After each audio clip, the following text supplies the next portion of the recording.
Voilà, c'est bon. Oui, bonsoir à tous. Aujourd'hui, vous avez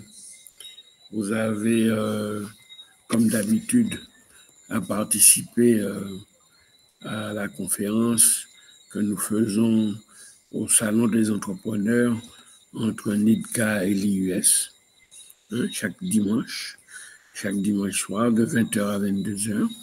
Comme vous le savez, à chaque fois, nous faisons une conférence à destination du grand public. Cela est organisé en collaboration entre l'IUS et NIDCA du Cap haïtien. Et là, ce soir, nous avons l'honneur de donner la parole à un doctorant qui est à l'IUS, un doctorant en sciences de l'éducation, et qui s'appelle Albert Etienne. Et aujourd'hui, il va nous parler de l'éducation entre droits de l'homme et droits de l'autre homme. D'accord? Entre droits de l'homme et droits de l'autre homme. Donc, tous ceux que je vois là, ils ne découvrent pas l'IUS, ils savent c'est quoi l'IUS, ils connaissent le rôle révolutionnaire que l'Institut universitaire des sciences compte mettre en place et a commencé à mettre en place sur le marché de l'enseignement supérieur haïtien. L'IUS est une institution reconnue par le ministère, par l'État haïtien. Et donc, notre rôle ici, c'est de vous proposer non seulement des formations licence, master, doctorat, mais de proposer aussi des débats, de proposer des conférences de débats dans lesquelles tout le monde pourra intervenir. Alors, sans plus tarder, je passe la parole à notre ami, à notre collègue Albert Etienne, qui a la parole. Merci Albert, tu as la parole. D'accord, encore une fois, merci professeur Célimène, merci professeur Providence, merci à tous ceux qui sont déjà là. Donc, je vous dis bonsoir et c'est un plaisir pour moi de faire cette intervention dans le cadre des salons Les entrepreneurs réalisés tous les dimanches entre 20h et 22h. Je vais vous entretenir sur le sujet suivant, l'éducation entre droits de l'homme et droits de l'autre homme, comme professeur Célimène l'a mentionné tout à l'heure. Et nous allons parler de l'éducation. Nous allons parler de l'éducation en tant qu'un droit de l'homme, bien sûr. Mais nous allons surtout montrer que au lieu de l'éducation un droit de l'homme, eh bien, nous allons voir surtout qu'il serait mieux de parler d'un droit de l'autre homme et à la place d'un droit de l'homme. Donc, c'est surtout sur ça que va se baser mon intervention. Et pour Dieu, je précise que pour réaliser cet entretien, je me suis inspiré d'un article de Melik Osden, qui est directeur du programme de droits humains du CETIM et représentant permanent auprès de l'ONU. Son article a pour titre « Le droit à l'éducation ». Le droit à l'éducation. Et dans cet article, il montre que l'éducation est un droit humain fondamental, stipulé par l'ONU et reconnu par les traités régionaux et de nombreuses constitutions nationales. Bon. Je me suis inspiré également de la réflexion d'Emmanuel Kant. Emmanuel Kant, dans son livre titré Réflexion sur l'éducation, où dès l'introduction, Kant nous dit que l'homme n'est homme que par l'éducation. Il n'est que ce que l'éducation fait de lui. Donc, Kant inscrit l'éducation dans une approche humaniste, c'est-à-dire que c'est l'éducation qui fait l'homme, selon Kant. Donc, l'homme n'est homme que par l'éducation. C'est l'éducation qui fait l'homme, ok? Et il avance pour dire que l'homme n'est que ce que l'éducation fait de lui. Ce qui veut dire que le niveau d'éducation de quelqu'un, hein, ou bien le niveau d'humanité de quelqu'un, ben, cela dépend de la qualité de son éducation. Et enfin, je me suis inspiré également de ce système philosophique élaboré par Emmanuel Levinas, un système philosophique qui est fondé sur l'altérité, sur l'autre en tant que l'absolument autre. Et dans ce système, on peut considérer, alors, Lévinas n'a pas travaillé sur l'éducation, Lévinas n'a pas réfléchi sur l'éducation en tant que telle. Lévinas en fait, c'est un philosophe, il travaille dans le domaine de la philosophie. Donc, il y a un système philosophique fondé sur l'autre, donc où l'autre prend la place fondamentale, où l'autre prend la place principale. Et si on essaie d'inscrire l'éducation dans ce système, si on essaie de réfléchir sur l'éducation à partir des réflexions d'Emmanuel Levinas, eh bien, cela nous amènera à considérer l'éducation comme un vecteur qui puisse conduire à l'épanouissement de l'autre. Voilà. Donc, ce sont ces réflexions théoriques qui sont à la base, qui seront à la base de la réflexion que je vais partager avec vous ce soir. Nous allons réfléchir sur l'éducation à partir de ces 3 étapes.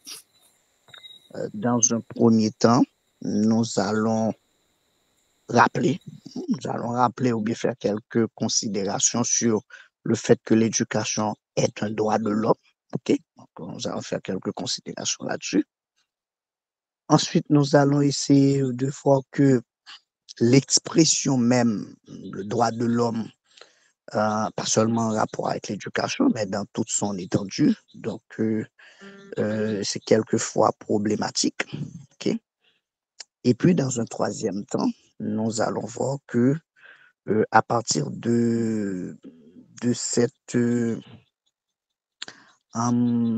des difficultés ou bien en fait, des insuffisances même de l'expression droit de l'homme en matière de droit vraiment, de respect des droits fondamentaux de l'être humain, eh bien, nous allons voir qu'il faut de préférence faire la promotion pour le droit de l'autre homme au lieu de nous contenter de parler tout simplement de droit de l'homme. Donc, et en ce qui a trait à l'éducation, nous allons voir que au lieu de considérer l'éducation comme un droit de l'homme, eh bien, il serait mieux de parler de préférence de l'éducation comme un droit de l'autre homme. Considérer, au lieu de parler d'un droit de l'homme, mais de parler de préférence d'un droit de l'autre homme. Donc, en gros, c'est ce qui va constituer notre réflexion. D'abord, nous disons que l'éducation est un droit de l'homme. L'éducation est un droit de l'homme. Bon, ça, c'est juste un rappel. Ça, tout le monde le sait. Okay? Donc, il y a des documents, il y a de nombreux traités internationaux en matière des droits humains qui reconnaissent le droit à l'éducation. Okay? Et parmi ces textes, nous pouvons citer la Déclaration universelle des droits de l'homme. Okay? Nous pouvons citer également le Pacte international relatif aux droits économiques, sociaux et culturels, le PIDESC. Et nous pouvons citer également la Convention relative aux droits de l'enfant. Donc, parmi les textes qui reconnaissent l'éducation comme droit à l'éducation, comme un droit de l'homme. OK? Et donc, les trois textes que je viens de vous citer là, ce sont des textes qui décrivent un peu de manière beaucoup plus explicite, donc, cette considération de l'éducation comme étant un droit de l'homme et un droit fondamental de l'homme. Okay? Donc, il y a une description beaucoup plus complète, okay, de cette considération dans la Déclaration universelle des droits de l'homme, dans le Pacte international relatif aux droits économiques, sociaux et culturels, et dans la Convention relative aux droits de l'enfant. Je ne vais pas prendre le temps de considérer, ou du moins d'écrire ces textes, mais je vais citer uniquement deux passages. Okay? Je vais seulement citer deux passages, mais c'est juste pour rafraîchir un peu la mémoire sur le fait que l'éducation est considérée comme étant un droit de l'homme. Okay? Et là, nous pouvons citer par exemple l'article 13.1 du Pacte international relatif aux droits économiques, sociaux et culturels. Et cet article stipule que les États partis au présent pacte reconnaissent le droit de toute personne à l'éducation. Ils conviennent que l'éducation doit viser au plein épanouissement de la personnalité humaine et du sens de sa dignité et renforcer le respect des droits de l'homme et des libertés fondamentales. Bon, je laisse le reste de la citation, mais la première phrase déjà nous dit que les États partis au présent acte reconnaissent le droit de toute personne à l'éducation. Donc, c'est un texte qui reconnaît le droit de l'éducation, le droit à l'éducation, mais qui reconnaît l'éducation parmi les droits fondamentaux de l'homme. Je peux citer un deuxième passage, cette fois-ci tiré de la Convention relative aux droits de l'enfant, et c'est l'article 29.1 qui mentionne les parties conviennent que l'éducation de l'enfant doit viser à, premièrement, favoriser l'épanouissement de la personnalité de l'enfant et le développement de ses dons et de ses aptitudes mentales et physiques dans toute la mesure de leur potentialité. Deuxièmement, inculquer à l'enfant le respect des droits de l'homme et des libertés fondamentales, des principes consacrés dans la Charte des Nations Unies. Troisièmement, inculquer à l'enfant le respect de ses parents, de son identité, de sa langue et de ses valeurs culturelles, ainsi que le respect des valeurs nationales du pays dans lequel il vit, du pays duquel il peut être originaire et des civilisations différentes de la sienne. Quatrièmement, préparer l'enfant à assumer les responsabilités de la vie dans une société libre, dans un esprit de compréhension, de paix, de tolérance, d'égalité entre les sexes et d'amitié entre tous les peuples et groupes ethniques, nationaux, religieux et avec les personnes d'origine autochtone. Cinquièmement, inculquer à l'enfant le respect du milieu naturel. Donc, et ça fait seulement deux passages, okay? Mais c'est juste pour montrer que, ou bien pour rappeler que l'éducation est reconnue par les textes internationaux, par des conventions, par des traités, comme étant l'un des droits de l'homme. Quels sont les éléments constitutifs de ce droit, du droit à l'éducation? Mais lorsqu'on dit droit à l'éducation, qu'est-ce que cela implique concrètement? Donc, qu'est-ce qui rentre comme contenu, okay, dans cette considération de l'éducation comme droit de l'homme, comme droit fondamental de l'homme? Donc, ces éléments constitutifs, premièrement, nous avons obligation et gratuité. obligation et gratuité. Deuxièmement, la qualité de l'éducation. Troisièmement, l'éducation aux droits humains. Quatrième élément constitutif, la liberté de choisir des établissements scolaires. Cinquième élément, la liberté des personnes privées ou morales de créer et de diriger des établissements scolaires. Sixième élément, la non-discrimination. Et puis, le dernier élément, la coopération internationale. Je ne vais pas m'attarder sur l'ensemble de ces 7 éléments constitutifs du droit à l'éducation. Je vais seulement considérer 3 d'entre eux. Okay? Donc, je vais seulement considérer 3 d'entre eux. Je les reprends. Les 7 éléments constitutifs du droit à l'éducation. Nous avons l'obligation et la gratuité. Nous avons la qualité, l'éducation aux droits humains, la liberté de choisir des établissements scolaires, la liberté des personnes privées ou morales de créer et de diriger des établissements scolaires, la non-discrimination et puis la coopération internationale. Donc, je vais considérer seulement 3 de ces éléments parce que, à mon avis, ce sont des éléments qui nous concernent beaucoup plus dans le contexte haïtien. S'il faut parler du droit à l'éducation, il faut parler du droit à l'éducation dans un contexte haïtien, eh bien, je pense que ces 3-là conviennent mieux. C'est pour ça que je les considère. Donc, les autres concernent beaucoup plus d'autres régions, d'autres pays, d'autres États, etc. Et quels sont ces 3 éléments que je vais considérer? Je vais considérer le premier élément, l'obligation et la gratuité, obligation et gratuité. Le deuxième élément, la qualité. Et puis, le dernier élément, la coopération internationale. Obligation et gratuité, qualité, et puis coopération internationale.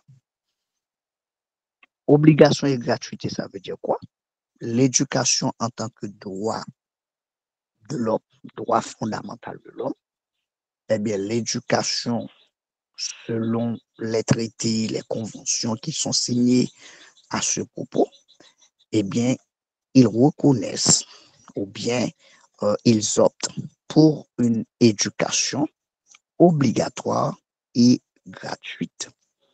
L'éducation est obligatoire et l'éducation doit être obligatoire.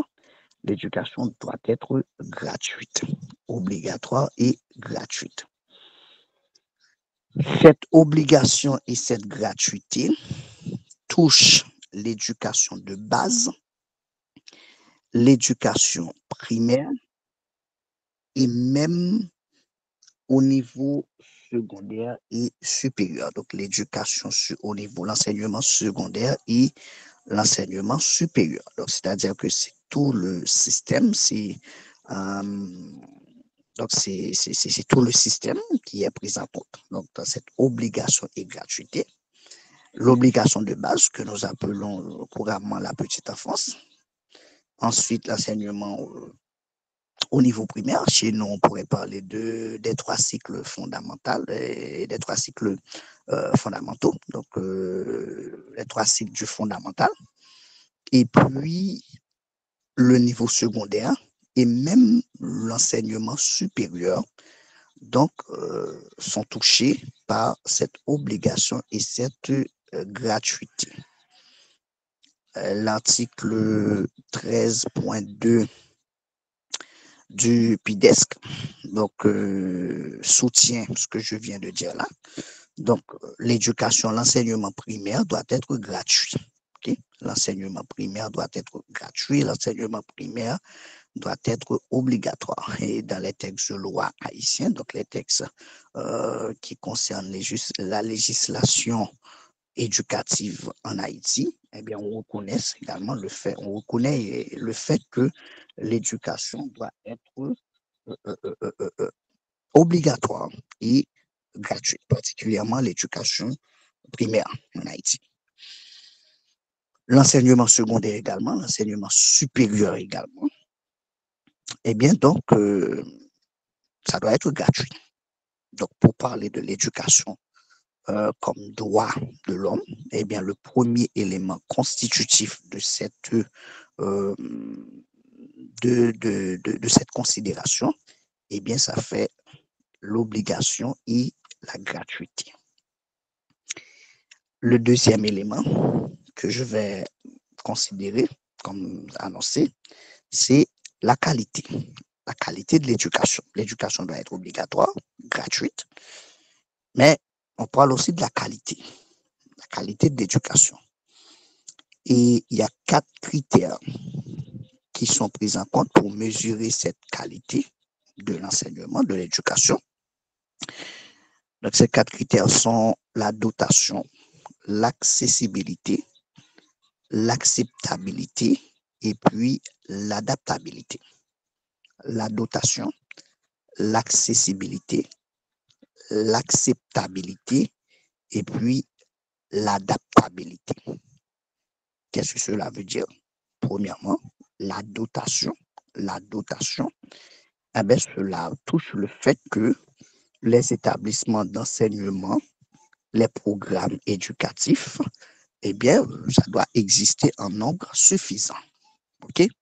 C'est-à-dire que dans un pays, dans un État, dans une communauté, eh bien, il faut qu'il y ait assez d'établissements d'enseignement, donc suffisant pour tout le monde, du moins pour tous ceux qui doivent bénéficier de ce droit. Okay? Tous ceux qui doivent bénéficier de ce droit, eh bien, ils doivent pouvoir trouver avec facilité un établissement d'enseignement où ils puissent aller recevoir la formation, l'éducation, etc. Donc, la dotation fait que les établissements et les programmes éducatifs également, éducatifs également, eh bien, doivent exister en nombre suffisant. La dotation implique également, pas seulement que des établissements existent en nombre suffisant, que les programmes soient là, mais la dotation, pour définir la qualité de l'éducation également, cela implique aussi que les lieux, ces établissements-là, doivent être entretenus, dotés d'électricité, par exemple, dotés d'eau courante, de blocs sanitaires, etc. Donc, c'est-à-dire l'entretien, par exemple, l'hygiène. Okay? Donc, ce sont des établissements qui doivent vraiment être adaptés eh bien, à un enseignement, apprentissage de qualité. La dotation implique également que les enseignants, ils doivent être formés, dûment formés. Ils doivent percevoir un salaire compétitif au niveau national. Donc, au moins un salaire qui leur permet de satisfaire aux besoins primaires de leur famille, etc. La dotation implique également que dans les salles de classe, il ne doit pas y avoir un nombre trop élevé d'élèves. Je vous dis que je considère cela particulièrement dans ce contexte haïtien, dans notre contexte. Donc, quand on dit que le nombre d'élèves ou bien le nombre d'étudiants aussi, eh bien, dans une classe, ça ne doit pas être trop élevé. Et puis, la dotation implique aussi que le matériel pédagogique doit être adéquat selon les besoins. OK? Il peut y avoir, par exemple, il doit y avoir une bibliothèque, des ordinateurs, du matériel informatique, etc. Donc, le matériel pédagogique doit être adéquat. Donc, je reprends. Un premier critère pour parler de la qualité, c'est la dotation. La dotation implique que les établissements et les programmes doivent exister en nombre suffisant, que les lieux doivent être entretenus et dotés de blocs sanitaires, d'électricité, d'eau courante, etc. Que les enseignants soient dûment formés, qu'ils doivent percevoir un salaire compétitif, que le nombre d'élèves ou d'étudiants ne doit pas être trop élevé et que le matériel pédagogique doit être adéquat avec bibliothèque, matériel informatique, etc. Ça, c'est le premier critère. Le deuxième critère, l'accessibilité. Donc, le deuxième critère pour parler de la qualité, l'accessibilité. Cela implique que les établissements d'enseignement et les programmes éducatifs doivent être accessibles à tout un chacun. Accessibles à tout un chacun, sans discrimination, ok? Sans discrimination de langue, sans discrimination de nationalité, de sexe, de religion, etc. Ça doit être accessible à tout le monde.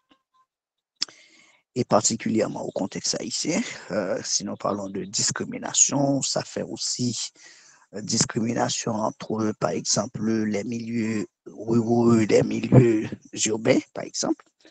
Ça fait aussi discrimination entre selon que on parle d'une école publique ou bien d'une école privée. Et dans les écoles privées, si on prend par exemple les écoles congréganistes et d'autres écoles privées, tout ça, donc, ben, peu importe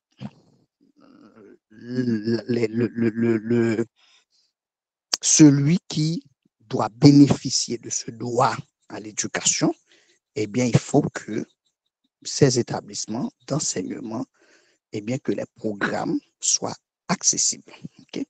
Que les établissements et les programmes soient accessibles et sans discrimination. L'accessibilité aussi, ça veut dire que les enseignants ou bien que l'enseignement doit être dispensé dans un lieu raisonnablement accessible, par exemple dans une école de quartier ou à travers les technologies modernes, par exemple l'enseignement à distance. Ça veut dire que si je vis quelque part, eh bien, il faut que je sois capable d'accéder à un établissement pour suivre des cours en présentiel ou bien d'utiliser, par exemple, la technologie pour que je puisse suivre des cours en ligne, par exemple. Okay? L'accessibilité implique aussi que la Convention relative aux droits des personnes handicapées particulièrement, donc dans la question de l'accessibilité, il y a la Convention relative aux droits des personnes handicapées qui exige des États qu'ils prennent des mesures nécessaires pour les aménagements raisonnables en fonction des besoins de chacun. Et là, je fais une précision. Accessibilité dans ce contexte-là ne veut pas dire que les enfants souffrant d'un handicap aussi ont besoin d'éducation. Oui, il y a ça. Ils ont besoin aussi d'une éducation, mais d'une éducation qui puisse rendre compétitifs sur le marché comme tout le monde. Okay? Une éducation qui ne va pas les exclure, au contraire, une éducation qui va les inclure. Et c'est dans ce contexte-là qu'on parle d'éducation inclusive, que dans une salle de classe, eh bien que celui qui est handicapé ou pas, handicap physique, mental, etc., eh bien qu'il a accès à une salle de classe normale. Ce n'est pas une salle faite pour les handicapés, mais une salle de classe normale. Qu'ils vivent avec les autres déjà, qu'ils apprennent avec les autres. Okay? Donc la question de l'accessibilité. Le troisième critère, l'acceptabilité.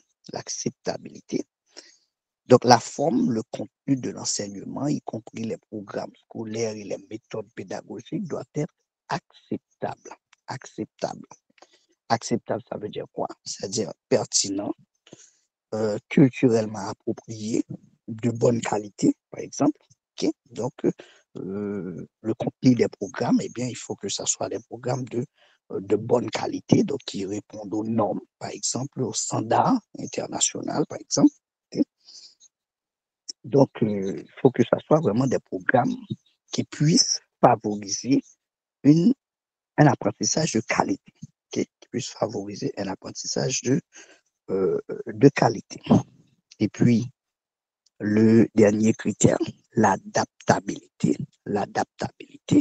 Cela implique que l'enseignement doit être souple de manière à pouvoir être adapté aux besoins de la société. Donc, dans la communauté, on forme les gens pour la communauté. Donc, il faut que les programmes soient adaptés aux besoins de la communauté, aux besoins des étudiants, aux besoins du marché, etc. Voilà. Donc, ça fait les 4 critères pour définir la qualité. La qualité comme l'un des éléments constitutifs de, euh, euh, euh, euh, euh, euh, de cette considération de l'éducation comme droit fondamental de l'homme. Et puis le troisième élément que je devais considérer comme annoncé, eh bien, c'est ce qu'on appelle la coopération internationale. La coopération internationale. Cette coopération internationale, cela veut dire que, bon, dans les documents qui sont signés, eh bien, on reconnaît l'assistance internationale pour les pays qui ne sont pas en mesure de répondre aux exigences d'une éducation de qualité, d'une éducation pour tous, d'une éducation inclusive, par exemple. Donc, les pays qui ne peuvent pas répondre également aux exigences de l'éducation pour tout le monde, donc les pays qui ne peuvent pas vraiment créer les possibilités pour que tous ceux qui ont besoin, tous ceux qui doivent bénéficier de ce droit, eh bien, qu'ils le bénéficient réellement, eh bien, s'il y a un problème, eh bien, donc, les États ont pris l'engagement de s'entraider, donc, afin que réellement, donc, l'éducation soit devenue vraiment un droit et que et que les bénéficiaires pourront en jouir normalement. Okay? Cette coopération internationale ne touche pas seulement la question financière, c'est pas uniquement une question financière, mais il y a aussi tout l'engagement possible, tout le support possible, tout le support possible. Donc, afin d'aider vraiment à faire de l'éducation un droit et que ça soit réel pour tout le monde, que tous ceux qui devaient en jouir, eh bien, qu'ils le fassent avec facilité. Les organisations internationales et agences onusiennes particulièrement doivent, selon leur domaine de compétences, apporter leur contribution pour la mise en œuvre effective du droit à l'éducation. Dans ce contexte, nous parlons de coopération internationale. Donc, qui ne vise pas seulement un soutien financier, mais qui vise aussi, par exemple, les échanges d'expériences, les échanges culturels, la formation des enseignants, etc., la formation des étudiants, la mobilité, etc. Donc, c'est un peu global, un peu global. Donc, à partir de tout ce que nous venons de voir là, eh bien, ben, on vient de voir effectivement que l'éducation, c'est un droit fondamental. Donc, on reconnaît, il y a les pays, les États qui ont signé des textes, des conventions à travers lesquelles ils reconnaissent que l'éducation est un droit fondamental. La Déclaration universelle des droits de l'homme particulièrement, eh bien, on reconnaît parmi les droits fondamentaux, eh bien, on reconnaît que l'éducation l'éducation figure parmi ces droits fondamentaux de l'homme. Cependant, et c'est la deuxième étape de notre réflexion que nous allons franchir, l'éducation est un droit de l'homme, donc tous les hommes devaient en bénéficier. Mais c'est une évidence que dans les pays pauvres particulièrement, eh bien, il y a bon nombre d'enfants qui sont en âge d'aller à l'école et puis qui ne peuvent pas bénéficier vraiment de ce droit. Il y a aussi au niveau de l'enseignement secondaire, l'enseignement supérieur, ben, c'est limité. Donc, pour certains, ils ne peuvent pas vraiment jouir de ce droit. Il y a aussi le fait que dans les pays les plus pauvres, par exemple, ok, ceux qui, dépendamment du nombre, ceux qui sont en mesure vraiment d'aller à l'école, de, euh, de pouvoir bénéficier, par exemple, d'une formation, eh bien, on peut toujours questionner la question de la qualité. Certaines fois, la qualité n'est pas toujours meilleure. La qualité n'est pas toujours standard. Donc, l'éducation est un droit fondamental, on le reconnaît, mais n'empêche que ceux qui devaient bénéficier de ce droit, eh bien, tel n'est pas le cas. Donc, tout le monde ne bénéficie pas vraiment de ce droit, le droit à l'éducation. Les problèmes financiers, par exemple, la question de l'accessibilité, nous en avons parlé, particulièrement dans le milieu haïtien. Il y a des enfants qui doivent parcourir des kilomètres avant de trouver un établissement scolaire. La question de l'éducation inclusive, par exemple. Donc, je suis en train là actuellement de mener une petite enquête à Jacmel.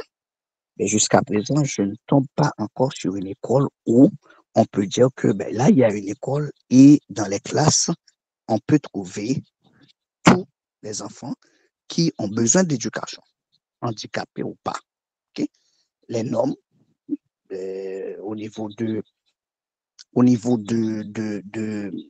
la logistique, par exemple, l'adaptabilité des programmes, la formation des professeurs, etc. Donc, ne répondent pas vraiment à ce besoin.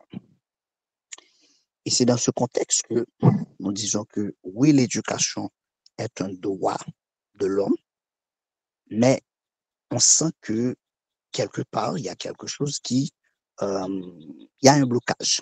Okay? Quelque part, il y a un blocage. Et réfléchissons sur ce blocage, pas seulement pour l'éducation, mais pour la question du droit de l'homme de façon générale. Eh bien, il y a Emmanuel Levinas qui nous dit que le droit de l'homme, l'expression droit de l'homme, c'est une expression qui est créée dans un contexte égoïste.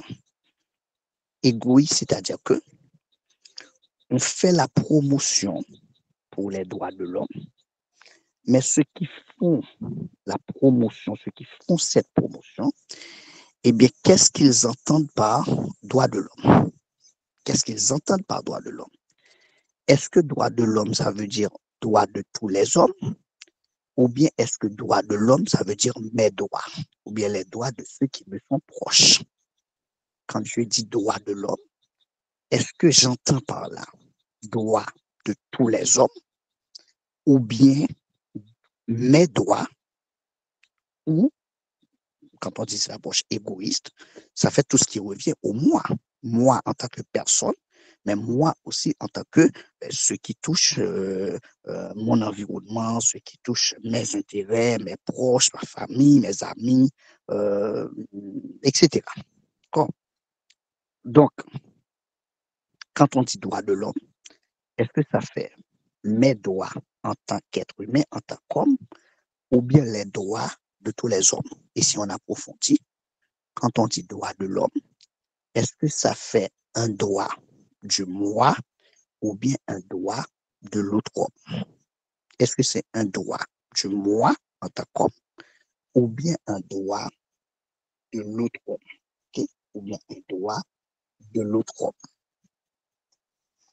Et c'est à partir de là que Lévinas nous dit que l'expression droit de l'homme, c'est une expression qui est créée dans le contexte historique, socio-culturel, etc., où c'est encore l'égoïsme qui domine. Je vais juste prendre un exemple. Au XVIIIe siècle, il y avait la Déclaration des droits de l'homme et du citoyen en France. Okay? Pendant qu'en France, les Français font la promotion pour les droits de l'homme et du citoyen, pendant qu'il prône que tous les hommes naissent libres et égaux en droit, eh bien, tandis que dans les colonies, ils ont des esclaves. Dans les colonies, il n'y a pas d'égalité. Dans les colonies, il n'y a pas de liberté. Okay? Et pendant qu'ils disent que tous les hommes naissent libres et égaux en droit, eh bien, pour les esclaves maintenant, pour les Noirs, eh bien, ils écrivent maintenant un autre texte, le Code noir, par exemple. Donc, c'est comme pour dire que tous les hommes, okay, tous les hommes, mais maintenant, dans la tête, un homme, c'est qui? Un homme, est-ce que c'est moi, mes proches, ceux qui me ressemblent, ceux qui se rapprochent à moi, ou bien un homme, c'est l'autre. Ce, c'est l'autre. La Déclaration universelle, la Déclaration des droits de l'homme et du citoyen, c'était les droits du moi. Okay? Les droits de l'homme, la Déclaration des droits de l'homme, eh bien, c'est les droits du moi. Moi en tant que Français, okay? Moi en tant qu'Européen, moi en tant que Blanc, par exemple. Mais ce n'est pas moi en tant qu'esclave de la colonie. L'esclave de la colonie, c'est un bien meuble. Okay? L'esclave de la colonie, ce n'est pas un homme, c'est un bien meuble. Alors que le français, c'est un homme. Donc, droit de l'homme, droit du français, droit de l'européen, mais ce n'est pas droit de l'esclave. Si je dis ici européen, blanc, noir, ce n'est pas dans un contexte raciste. C'est juste, je prends un exemple historique et je le considère dans son contexte historique. Mais du côté du noir aussi, lorsque le noir dit mes droits, qu'est-ce que cela implique? Okay? Et c'est à partir de là que, lorsque par exemple, on a signé la Déclaration universelle des droits de l'homme, lorsqu'on signe les conventions, les traités sur les droits de l'homme de façon générale, est-ce que ça veut dire droit de tous les hommes réellement? Est-ce que cela veut dire beaucoup plus profondément droit de l'autre homme ou bien un droit du moi, ce qui se rapporte à moi? Aujourd'hui, dans les pays riches, dans les pays plus développés, eh bien, les citoyens bénéficient beaucoup plus, ils jouissent beaucoup plus du droit à l'éducation. Cela nous amène à conclure que quand ils disent éducation, droit de l'homme, ça veut dire éducation, droit du moi, droit de celui qui est capable de réclamer son droit, droit de celui qui est assez puissant pour réclamer ce droit, pour dire que c'est mon droit, il faut que j'en bénéficie, mais celui qui en est capable. Et celui maintenant qui n'a pas les moyens, celui maintenant qui n'a pas l'aura, celui maintenant qui n'a pas la possibilité de réclamer ce droit, eh bien, du coup, maintenant, ce n'est pas son droit. Il n'y a pas accès. Et c'est dans ce contexte-là maintenant que, parlant de l'éducation comme droit de l'homme, eh bien, que faire maintenant des enfants des pays pauvres, des enfants qui sont dans les milieux ruraux, des enfants qui sont dans les endroits reculés, qui n'ont pas accès à l'éducation? Est-ce qu'ils ne sont pas des hommes? Ou bien, est-ce que quand on dit droit de l'homme, l'éducation maintenant, droit de l'homme, eh bien, est-ce que maintenant ils doivent attendre encore des années pour qu'ils arrivent à toucher, à pouvoir bénéficier de ces droits?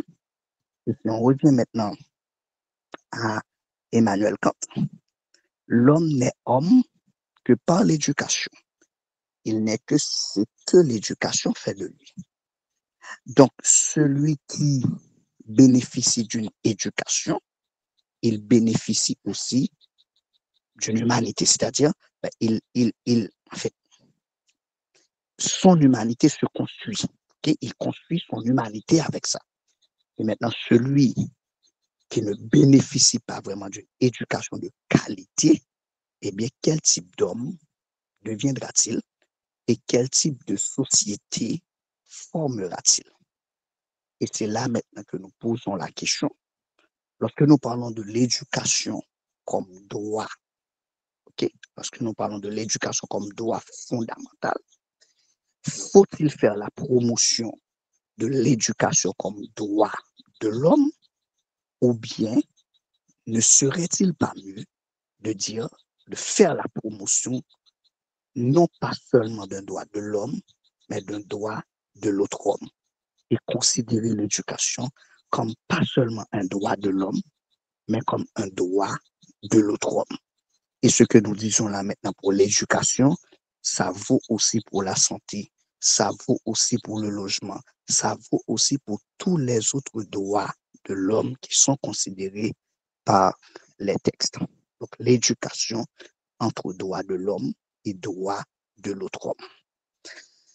Voilà, je m'arrête là, puisque je sais que il va y avoir un échange. Peut-être que les échanges me permettront d'avancer beaucoup plus de choses, ou bien donc dans les échanges, peut-être que nous allons essayer de mieux comprendre. C'est ça.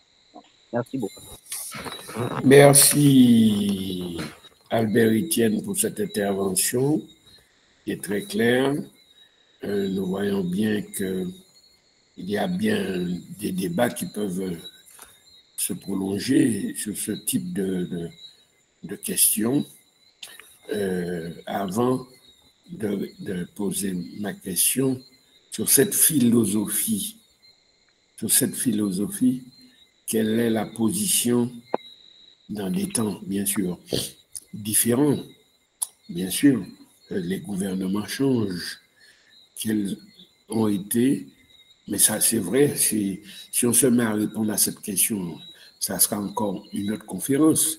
Mais j'aurais aimé en quelques minutes, le moment venu, que tu puisses nous dire comment les différents gouvernements haïtiens ont répondu à cette exigence d'Emmanuel Kant.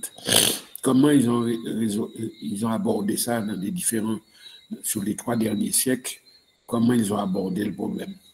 Mais avant que tu répondes à ma question, je vois que Scott O'Neill, depuis un moment, a levé la main. Nous prenons plusieurs questions à la fois. S'il y a d'autres qui veulent poser des questions, ils peuvent lever la main. Hein. Alors, Scott O'Neill, tu as la parole.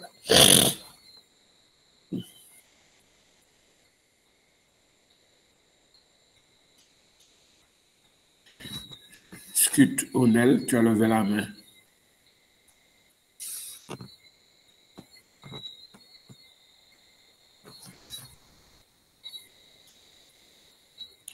Scott O'Neill, tu as levé la main.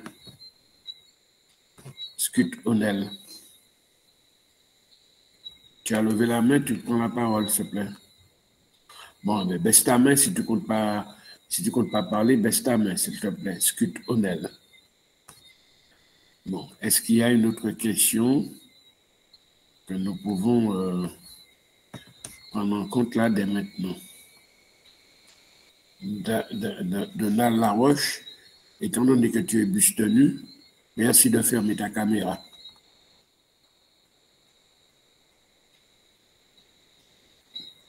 Donald, étant donné que tu es buste nu, merci de fermer ta caméra. Donald Laroche, tu as la parole. Ferme ta caméra, mais ouvre ton micro.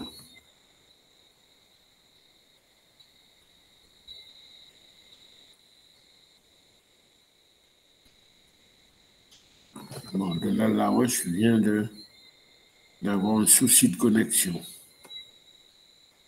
Et Scott O'Neill a toujours sa main levée, mais ne prend pas la parole. Bon, alors, Albert, alors Christian Léger, je posais une question.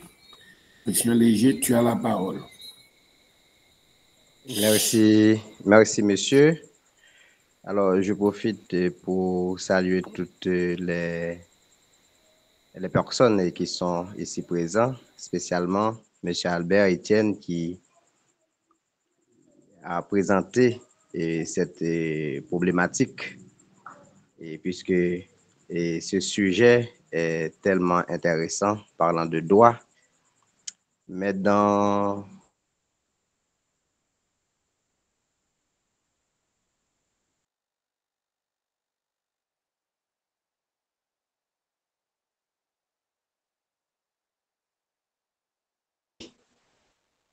et lorsque nous considérons que nous sommes dans un pays comme Haïti, qui a défini la finalité de l'éducation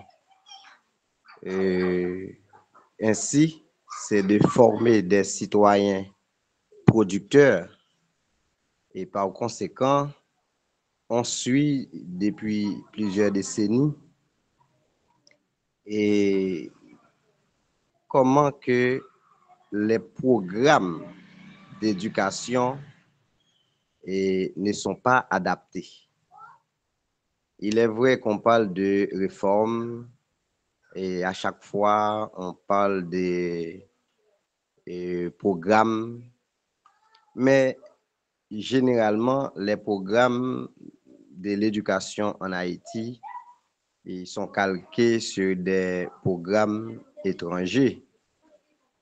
Et aujourd'hui, on peut constater que les élèves ou les étudiants en Haïti, après leur parcours, sont obligés de repenser qu'est-ce qu'on doit faire pour pouvoir produire. Et je me pose la question, quelle éducation qu'on donne pour pouvoir faciliter la production de ces étudiants ou de ces élèves-là. Parce que si on prépare des personnes à pouvoir produire pour l'avancement ou le développement durable, faudrait-il que ces personnes-là ont bénéficié des éléments d'un programme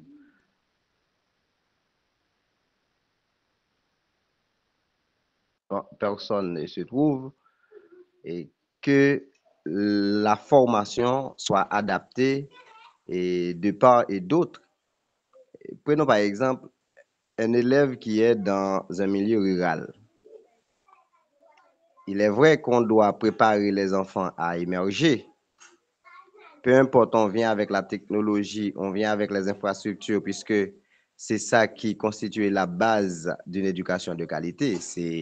M. Etienne a bien souligné les infrastructures, les équipements numériques, les équipements technologiques, Internet et tout ça, informatique. Mais il ne faut pas oublier qu'Haïti est un pays essentiellement agricole et montagneux. Ça veut dire les régions, l'éducation qu'on donne à travers les régions, il faut penser à la cohérence, même si, mais il faut constituer le socle même de l'individu pour pouvoir produire depuis la communauté et pour avancer vers le développement durable qu'on veut Pose ta question, Christian. inculquer dans l'éducation. Aujourd'hui, on parle de programme, mais on n'a pas vraiment un programme d'éducation unique pour le pays. Christian, pose ta question. Le programme ne pourrait pas être unique puisqu'on a un pays qui est fragmenté. Christian, pose ta question. On a des milieux urbains qui sont plus ou moins équipés. On a des milieux reculés et qui sont délaissés. Maintenant, il y a des enfants là. Qu'est-ce qu'on peut faire pour adapter effectivement l'éducation afin d'aider les élèves à pouvoir produire pour le pays? Voilà. Merci, Christian. Merci.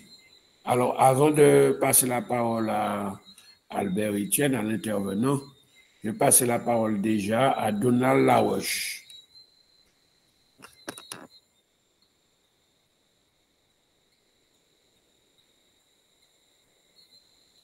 Donald Laroche qui a demandé la parole. Oui, alors, Et je voudrais saluer Dr. Fred et puis féliciter M. Albert pour sa présentation. Et je trouve que le sujet sur les droits de l'homme, c'est un sujet d'actualité et qui attire notre attention. Mais nous avons remarqué que dans la présentation de M. Étienne, il a relaté des textes à caractère, disons, international, des textes internationaux et régionaux qui font référence à la question des droits de l'homme. Et à mon avis, il n'a pas pris le temps de citer, par exemple, un texte haïtien. Dans notre contexte, je m'attendais donc à quelques références en termes de textes juridiques qui parlent de la question des droits de l'homme en Haïti. Je ne trouve pas un texte haïtien. Et puis, je voudrais demander à M. Étienne, quelle différence il y a-t-il entre ces deux expressions, droits de l'homme et droits humains? Parce que dans la Déclaration universelle des droits de l'homme, il a cité la Déclaration des droits de l'homme de 10 décembre. Donc, dans ce texte-là, on parle de droits de l'homme, mais le Haut Conseil à l'égalité entre les femmes et les hommes appelle préférer l'expression droits de l'homme à celle de droits humains, droits de l'homme, droits humains. Donc, est-ce que là, effectivement, il y a une différence entre ces deux expressions, professeur Albert Étienne? Merci beaucoup. OK. Alors, sur la première question, Albert va répondre, comme la deuxième aussi. Mais je veux dire que Albert Étienne, il va répondre, mais j'ai l'impression qu'il ne faisait pas son exposé sur Haïti. Donc, c'est normal. Il faisait un exposé de façon générale, globale. Il va répondre, hein, mais c'est l'impression que j'ai. Peut-être que j'étais dans l'erreur, et là aussi, il va me corriger. Et c'est pour cela, d'ailleurs, que je lui ai dit, maintenant qu'il a présenté le cadre universel, comment, dans ce cadre universel, les différents gouvernements haïtiens se sont positionnés dans l'histoire d'Haïti, comment les différents gouvernements se sont positionnés. Ça, c'est une autre chose. Et puis, sur la deuxième question, il va répondre aussi, mais j'ai l'impression que nous perdons notre temps, très souvent tous, pas seulement en Haïti, tous, à vouloir faire une distinction entre homme et humain, comme si dans homme, il n'y avait pas femme. Mais si, il y a femme. L'homme, c'est de façon humaine. L'homme veut dire l'humain, mais c'est un mouvement féministe qui nous a persécutés, qui nous a fait croire que le mot homme dans le XVIIIe siècle, du XVIIe siècle, du XIXe siècle, excluait la femme. Homme, ça veut dire humain. Ça veut dire humain. C'est tout. Homme avec un grand H. Mais ça ne veut pas dire que quand les gens avançaient le propos droit de l'homme, les femmes étaient exclues. C'est un faux procès, c'est un faux débat, mais qui n'a pas lieu d'être, quoi. Parce que si on tombe dans ça, on risque de passer à côté du vrai débat. Voilà un peu comment je peux aborder ça, mais je laisse Albert Étienne répondre. Avant qu'il ne réponde, je vais encore demander s'il n'y a pas une autre question. Je regarde dans le chat. Je vois qu'il y a Henri Scar qui demande à Christian Léger, comment intituler votre question, Monsieur Christian Léger? Parce que Christian a parlé, il a fait beaucoup de commentaires, beaucoup de remarques, mais il a formulé difficilement la question. Mais je pense qu'Albert Étienne a dû déceler ce qu'il y a derrière la question, derrière les remarques et les commentaires de Christian. Donc, s'il n'y a pas d'autres questions, j'ai vu que toujours Skit Onel a toujours le doigt à la main levée. Peut-être qu'il ne sait pas comment enlever sa main levée. Hein, s'il ne sait pas, il peut demander à quelqu'un qu'on lui apprenne. Hein. Mais il faut enlever la main levée qui est là, parce qu'on croit toujours que c'est quelqu'un qui a une question à poser. Bon, alors, Albert Etienne répond déjà à ces différentes questions. Tu as la main. D'accord, merci professeur Célimène. Alors, il y a une première question du professeur Célimène même. Comment le gouvernement ou bien les différents gouvernements haïtiens sur ces dernières années, comment ils se positionnent par rapport à Kant et peut-être même par rapport à tout ce que nous venons de voir sur la question, en fait, les éléments définissant l'éducation comme étant un droit fondamental de l'homme. Eh bien, comment ils se positionnent? Généralement, les gouvernements haïtiens ne sont pas contre, ok, mais ils ne sont pas contre. Ils vont dans le même sens, par exemple, dans leurs propos, dans les écrits, dans les textes. Ils vont dans le même sens que Kant. Ils acceptent que l'éducation, eh bien, c'est nécessaire, c'est important. Il faut éduquer tout le monde. Ils acceptent. Okay? Dans la constitution haïtienne même, je prends la constitution parce que c'est la loi mère, donc la constitution même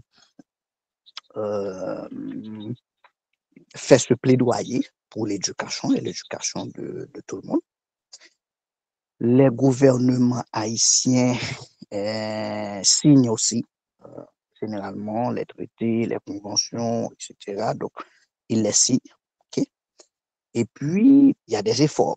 Il y a des efforts qui se font. Par exemple, il y a une cellule au ministère, par exemple, un bureau de l'EPT, de l'éducation pour tous, qui est créé. Okay? Donc, ils ne sont pas contre. Cependant, quand on prend la réalité maintenant, okay? Quand on prend la réalité, c'est tout autre chose. Quand on prend la réalité, ce qui se passe dans les écoles, c'est que, bon, les critères que nous venons de prendre en compte là, les critères de qualité, les critères de la question de l'accessibilité, de l'adaptabilité, etc. Donc, ce sont des critères qui ne sont pas respectés. Okay? Ce sont des critères qui ne sont pas respectés. Et puis, dans les milieux ruraux, par exemple, la question de l'accessibilité. Donc, ça, c'est vraiment un critère qui n'est pas respecté. Tout ça, donc, pardon, donc, la réalité est tout autre chose. La réalité est tout autre chose. Et c'est dans ce contexte-là que j'essaie d'inscrire les différentes interventions sur l'éducation. C'est pour demander aux promoteurs du droit à l'éducation et particulièrement aux acteurs de l'éducation en Haïti de ne pas seulement se contenter pour dire que l'éducation est un droit fondamental, mais de mener des actions concrètes, par exemple dans le cadre des gouvernements, du gouvernement haïtien par exemple, de définir une vraie politique éducative qui concrètement, eh bien, montre effectivement que les principes du droit à l'éducation, eh bien, sont pris en compte dans ces politiques-là.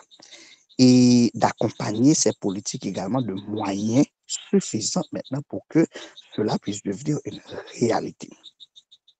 Et souvent, ils se cachent derrière la pauvreté, c'est un petit pays, etc. Oui, mais des fois, on se demande, est-ce que c'est pas une question de volonté ou bien est-ce que c'est pas tout simplement le fait de ne pas considérer que ceux qui ne bénéficient pas réellement de ce droit, eh bien, est-ce que c'est pas le fait de ne les pas prendre en considération?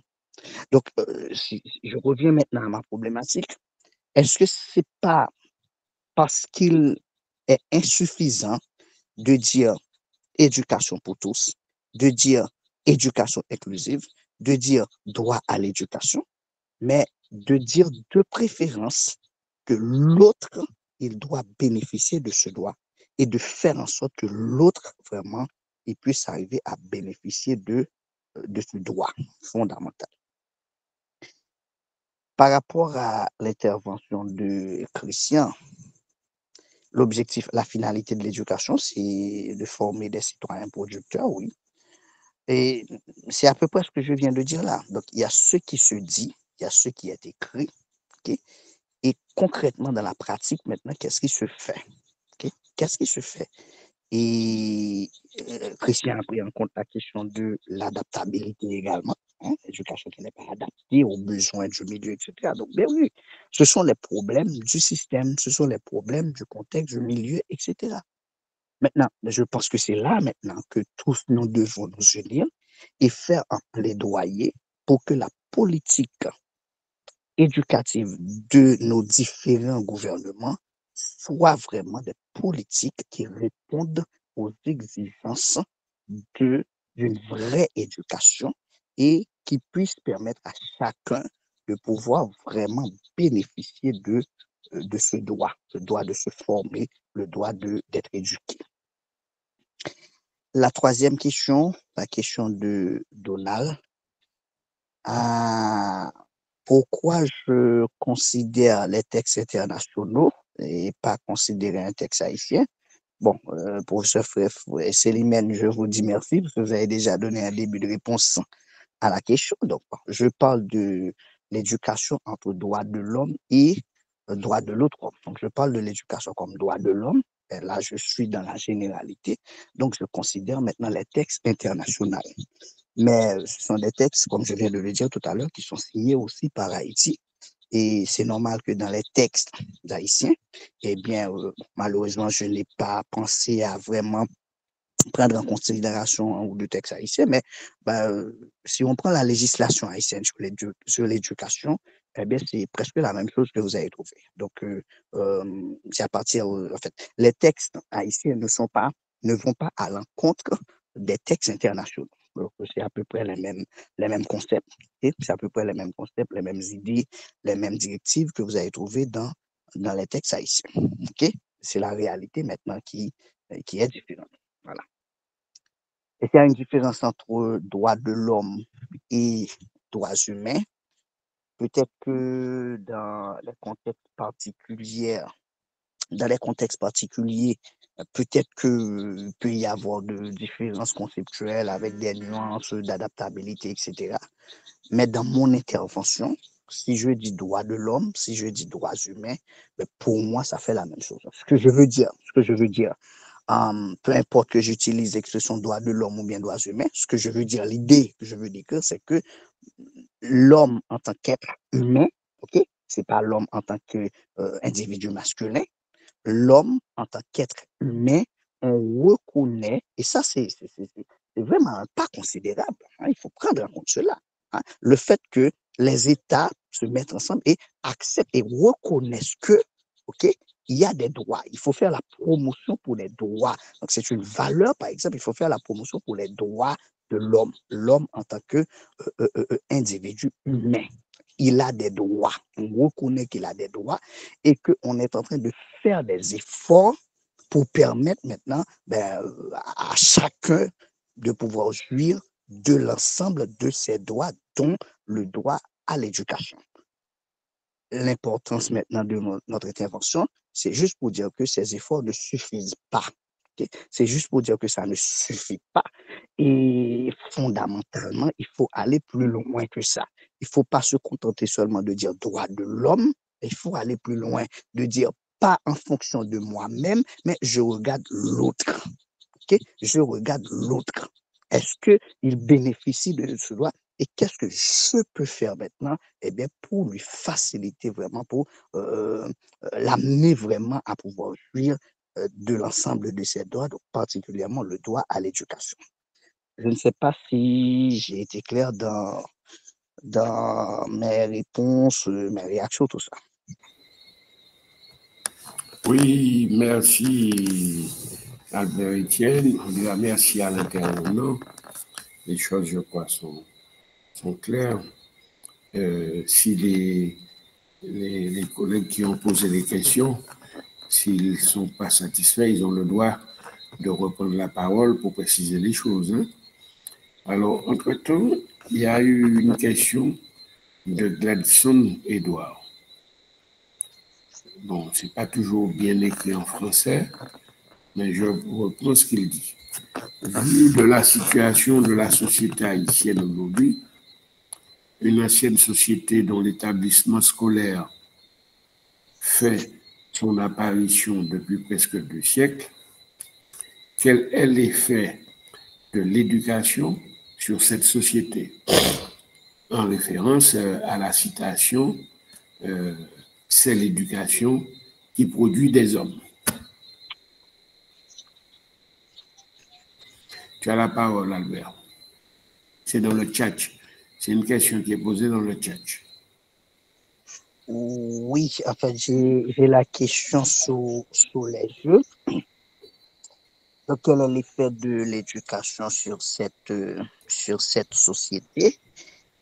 Et je n'ai pas vraiment pris le soin parce que c'était pas vraiment l'essentiel de mon intervention non plus, donc d'essayer de voir, de faire un diagnostic de la société en fonction du système éducatif sur, par exemple, un certain nombre d'années pour voir au final, sur 10 ans, sur 5 ans, donc, dans quel sens l'éducation a transformé la société, malheureusement. Mais ce que je pense que c'est la société, c'est une composition d'hommes. Ce sont les hommes qui composent la société.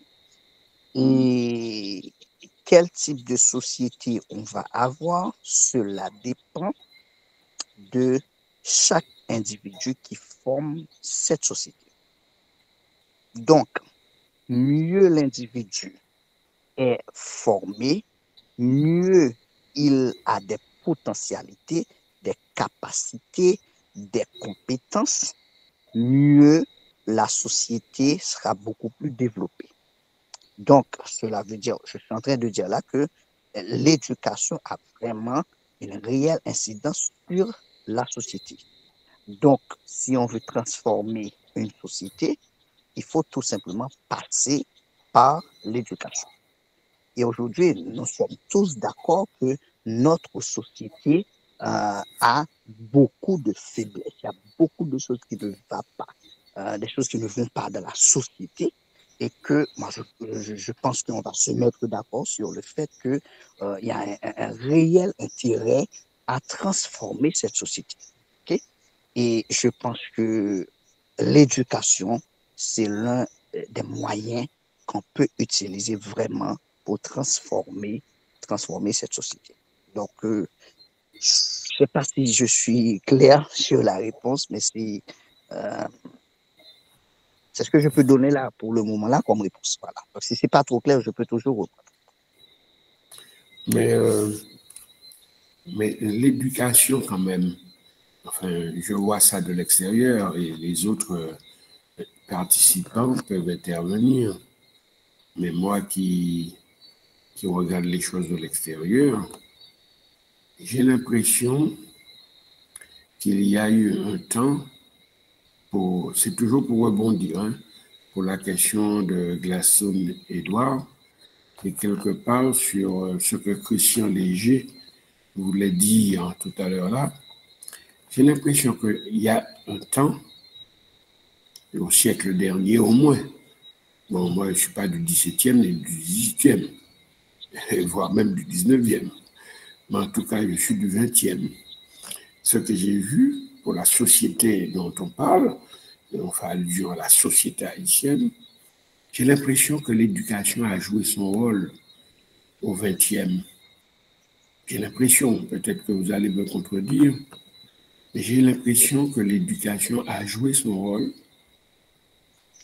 La preuve, c'est que je connais beaucoup de jeunes haïtiens et des haïtiens qui ont mon âge, qui sont non seulement éduqués, mais qui sont bien éduqués. Ils ne sont pas éduqués tout court, c'est trop facile de dire qu'ils sont éduqués. Ils sont bien éduqués. Et leur éducation fait d'eux très souvent, faisaient d'eux. Il y en a qui sont morts, hein, dans ce que j'ai connu, qui étaient plus âgés que moi, beaucoup plus âgés. J'ai l'impression que, au fil du temps, cette éducation s'est détériorée. Mais je dis bien, c'est une impression. Albert Étienne, comme tous les autres, pourront me contredire hein, s'ils veulent. Mais j'ai l'impression que cette éducation s'est détériorée au cours du XXe siècle. Et bien entendu, ça s'est poursuivi au début de notre siècle actuel, au début du XXIe, et que ça peut expliquer ce que Gladstone Edward veut dire, quel est l'effet de l'éducation sur cette société. Est-ce que la détérioration de l'éducation que j'ai constatée, et une détérioration de la société, est-ce que ça, c'est pas lié? Ce qui rejoint un peu le propos introductif d'Albert Étienne, notamment sur Lévinas, qui dit que l'éducation transforme l'homme. Et un homme transformé, c'est une société transformée. Donc voilà un peu mon œil de l'extérieur pour animer ça. Peut-être que je me trompe totalement, mais je compte sur vous pour me contredire ou pour m'éclairer, si vous préférez. Albert, tu as la parole. D'accord, bon, je ne sais pas ce que les autres participants vont penser, mais moi, je partage cet avis. Moi, je partage cet avis, bon, d'autant plus que je m'inscris moi-même euh, dans ce courant de pensée qui veut établir ce lien entre l'éducation et le devenir de l'homme. Et dans un second temps maintenant, ah ben, ce que, en fait, entre l'homme et la société, c'est-à-dire l'éducation a un effet sur l'individu. Je reprends encore Kant, ok? Euh, c'est l'éducation qui fait l'homme, ok? L'homme n'est homme que par l'éducation. Et c'est la société maintenant se compose d'hommes. Donc, c'est-à-dire que euh, qui tu es en fonction de la qualité de l'éducation que tu as reçue, et à partir de là, maintenant, quel type de société maintenant on va avoir. Moi, je suis d'accord que, premièrement, il y a une déchéance de l'éducation, ok, je suis d'accord, et je suis d'accord également que cette déchéance de l'éducation, forcément, ça a cette influence-là sur la société et que euh, ça produit cette déchéance au niveau des valeurs, de la moralité, etc. Donc, cette déchéance au niveau de la société. Dans la mesure où je pense que l'éducation, c'est un moyen, c'est un outil hein, très efficace, ok? C'est un outil très efficace qu'on peut utiliser pour changer, transformer une société. Quand je dis changer, transformer, ça fait par exemple un outil qu'on peut utiliser pour construire une société. Mais dans l'autre sens également, c'est un outil qu'on peut utiliser également pour détruire une société, par exemple. Okay? Donc, maintenant, est-ce que c'est voulu? Okay? Est-ce que c'est voulu?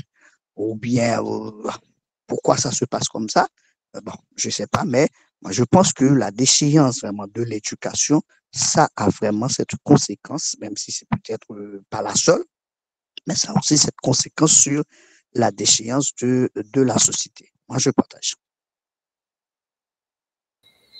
Alors, on ne va pas garder la parole tous les deux, mais les autres, qu'est-ce qu'ils peuvent nous dire? Parce que je vois beaucoup d'amis là qui, qui sont dans le domaine de l'éducation. Je regarde Donald Laroche notamment, il y en a d'autres qui sont dans le monde de l'éducation. Qu'est-ce qu'ils peuvent dire à partir de là?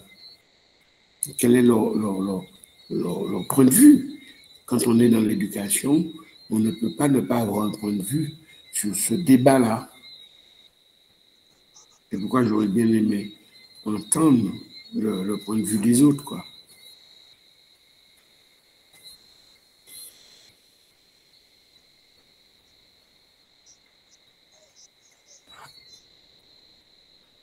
Qu'est-ce qu'il y a une question?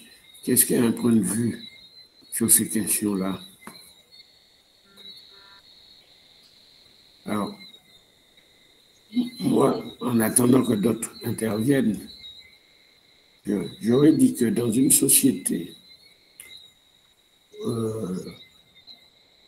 il n'y a pas que le champ de l'éducation. Il n'y a pas que le champ d'éducation. Une société, toujours pour parler de la société haïtienne, hein, puisque on a une question ou deux questions qui portent sur ça. Dans une société quelle qu'elle soit, la société haïtienne ou une autre société, mais la société ne comporte pas qu'un champ, un seul champ. Le champ de l'éducation, et on doit donner à l'éducation la responsabilité de tout porter. Ça, c'est pas une société non plus. L'éducation ne peut pas tout faire. L'éducation a son champ. Comme il y a un champ culturel dans une société, il y a un champ sportif, il y a un champ artistique, il y a un champ économique, il y a un champ juridique, il y a un champ judiciaire. Ce qui fait une société, c'est l'harmonisation entre les différents champs. C'est pourquoi j'aurais dit que il ne faut pas non plus attribuer à l'éducation trop de responsabilités. Parce que très souvent, quand les élus ne réussissent, mais ce n'est pas vrai que pour Haïti, c'est vrai dans tous les pays du monde, quand les sociétés vivent des crises, toute forme de crise, crise économique, crise sécuritaire, crise morale, crise culturelle, n'importe quelle crise. Mais les politiques, systématiquement, mettent sur le dos de l'éducation et de la formation. Donc je dis l'éducation, pas seulement dans le primaire, y compris dans l'université, mais les politiques mettent sur le dos de l'éducation et des institutions éducatives la responsabilité de leur échec ou de l'absence d'harmonisation et donc de développement de la société. Est-ce qu'on a cette impression en Haïti? Voilà, c'est pour lancer le débat, hein, puisque l'auditoire semble dormir et n'a aucune réflexion sur des problèmes aussi importants. C'est ce qui m'étonne.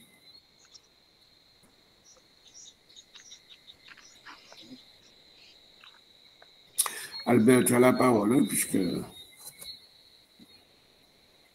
Oui, en fait, je voulais voir si un autre participant voudrait également intervenir.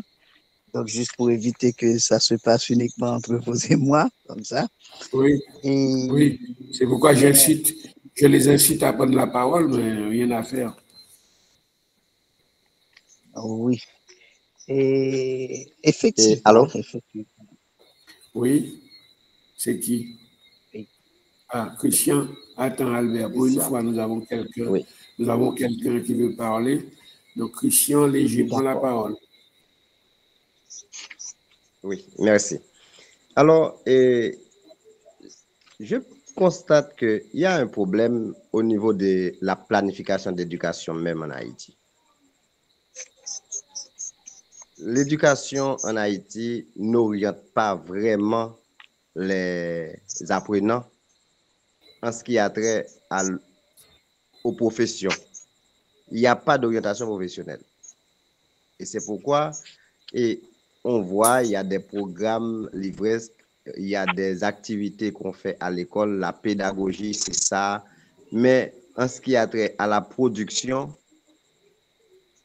on appauvrit les familles à l'école au lieu que l'école apporte quelque chose pour pouvoir développer les familles. Qu'est-ce que je veux dire par là? Par exemple, si on prend exemple, et les zones reculées, les milieux ruraux. Les paysans investissent pour leurs enfants à l'école, mais par conséquent, c'est comme si l'école divorce les enfants avec leur famille qui cultivent la terre. Or, ce sont les seules ressources, ce sont les résultats de l'agriculture que les parents utilisent pour payer les scolarités des enfants. Oui, eh bien, si l'éducation doit adapter, eh bien, il faut avoir un programme pouvant concilier l'apprenant et la famille, et comme ça, on va produire pour subsister et aider même à travers les écoles, puisque le déboisement maintenant qui cause pas mal de problèmes dans le pays, c'est à cause de l'école, oui. Les parents n'ont rien à faire, eh bien, c'est le déboisement, c'est l'agriculture. C'est ce qu'on fait pour pouvoir envoyer les enfants à l'école, parce que l'État ne prend pas sa responsabilité vraiment, comme l'article 32 dit dans la Constitution. Il n'y a pas d'éducation gratuite vraiment dans le pays. Eh bien, les parents, puisqu'on voit la civilisation, on doit envoyer les enfants à l'école, puisque la société exige que les enfants aillent à l'école, eh bien, les parents sont obligés de s'efforcer à envoyer les enfants à l'école. Eh bien, par contre, ces enfants-là ne peuvent pas vraiment, puisqu'il n'y a pas un programme régional. Pour moi, il faut une sorte d'harmonisation entre trois ministères, l'éducation, l'agriculture et l'environnement, pour pouvoir monter un programme d'éducation pour aider le pays non seulement à produire, mais à aider les enfants à émerger. Sinon, eh bien, on ne va pas avoir des résultats et la misère continue à prendre le terrain et on attend d'aide internationale qui va engloutir les pays puisque l'assistanat n'apporte rien au pays. Ok.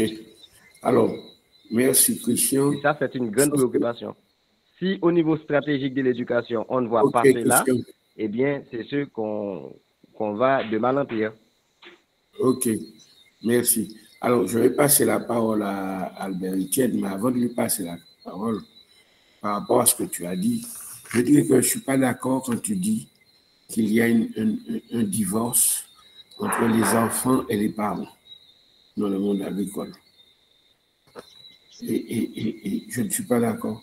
Je pense qu'au contraire, les parents font tout pour que leurs enfants aillent à l'école. Et toi-même, tu as dit, les parents travaillent dur pour envoyer leurs enfants à l'école. Donc, il n'y a pas de divorce là, à mon avis. À mon avis, il n'y a pas de divorce du tout.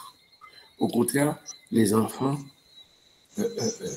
essaient de satisfaire le souhait et la volonté des parents en allant à l'école. Donc, il ne peut pas avoir de divorce. Je ne sais pas si je dois passer la parole d'abord à Albert Etienne avant que Christian ne me dise que j'ai mal compris sa question ou son commentaire. Si Albert Etienne, si tu es bref, si tu es bref, si tu es bref. Oui, Christian, je suis bref, très bref. Voilà. Oui, très bref. Ce que j'explique et par rapport au divorce, c'est que si s'il n'y a pas d'infrastructure, l'État n'apporte pas au moment, les enfants, les jeunes quittent leur milieu pour aller ailleurs. C'est ça, il y a exode rural. Et c'est en allant vers l'école qu'on quitte leur communauté. Et c'est ce que j'explique. Ah d'accord, c'est par rapport à l'emplacement des établissements, s'ils ne sont pas implantés sur l'ensemble du territoire en termes d'aménagement du territoire, il y a une sorte de rupture entre les parents et les enfants qui sont amenés à se déplacer pour trouver un établissement scolaire de qualité. J'ai compris maintenant, très bien. Bien sûr, voilà. Ok, Albert. Oui, en fait, et par rapport à votre dernière intervention, professeur Célimène, effectivement, dans une société, il n'y a pas que l'éducation. L'éducation, ça fait partie des champs. Il y a l'agriculture, il y a la santé, il y a le sport, il y a beaucoup d'autres. Il y en a, voilà, je suis d'accord. Et que l'État, maintenant, dans sa politique globale, dans sa politique générale, eh bien, c'est le chef d'orchestre, c'est lui qui doit essayer d'harmoniser les différents champs en fonction d'une politique globale de développement de la société. Ce développement, ça va passer par par chacun des champs. Okay? Il faut envisager le développement sur le plan économique, sur le plan social, sur le plan éducationnel, sur le plan des institutions politiques. Il faut y penser également. Il faut penser à la santé, il faut penser aux différents champs. Là, je suis d'accord. Okay. Mais comme je suis moi-même dans l'éducation, donc je veux activer moi-même le volet de l'éducation. Comme quelqu'un qui est en santé, il peut activer le volet santé, quelqu'un qui est en agriculture, etc. Voilà. Et, et sur ce point-là,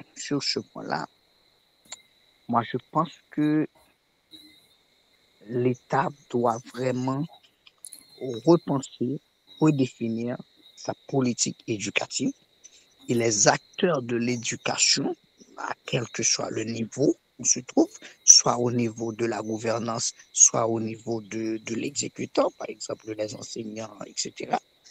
Moi, je pense qu'il faut qu'il y ait une autre conscience, il faut qu'il y ait une autre approche sur la question de l'éducation. Pourquoi on éduque? Pourquoi on éduque? Qu'est-ce qu'on cherche? Quels sont les objectifs? Et quelles sont les stratégies, les moyens qu'on va mettre pour atteindre ces objectifs. Et ça, c'est d'abord l'État. Ça, c'est d'abord l'État, de la politique éducative qu'on va mettre en place. Et ensuite, maintenant, ça va passer par les différents acteurs du système. Mais d'abord, c'est l'État. Et c'est d'abord l'État. Et quand l'État ne le fait pas maintenant, c'est à la société maintenant d'exiger de l'État ce qui doit faire. OK? Mais il faut faire ça. Donc, c'est à la société maintenant. Et je pense que le système éducatif, quelqu'un qui est dans un autre champ, il peut peut-être conclure la même chose que moi, mais je me demande si le système n'échappe pas au contrôle de l'État.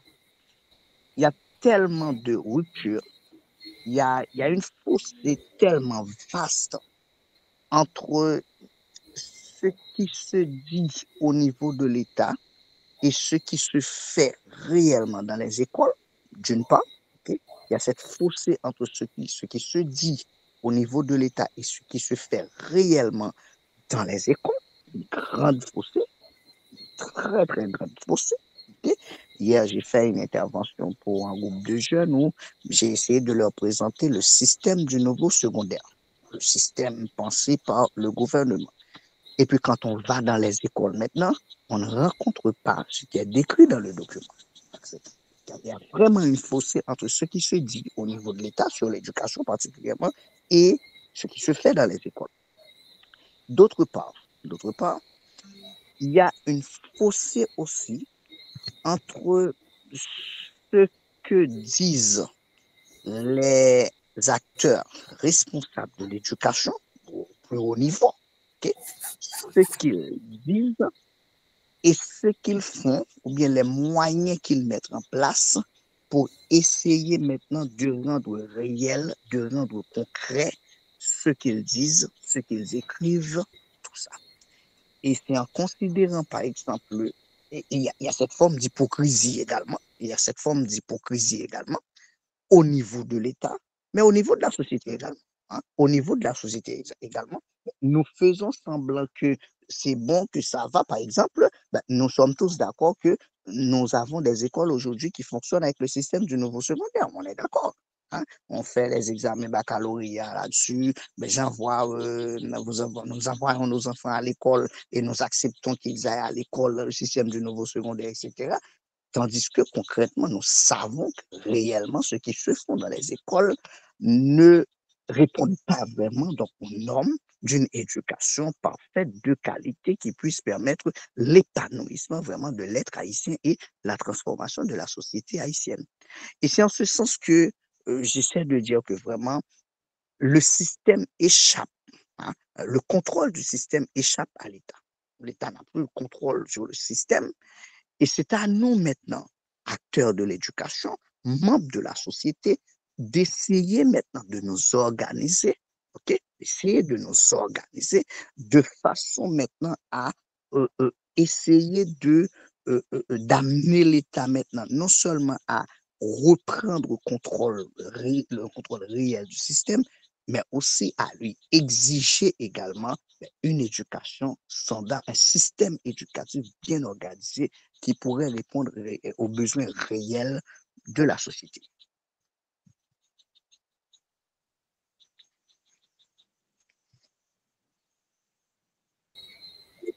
Ok, alors Albert Etienne va un petit peu plus loin que la réponse. Il fait même des recommandations, voire des propositions. Donc Donald Laroche, tu as la parole, tu la prends pour voir ce que tu peux en penser. Dis-nous, je t'écoute, on t'écoute, on t'écoute. Merci, docteur Fred. C'est justement pour renforcer les dernières réflexions du professeur Albert Etienne.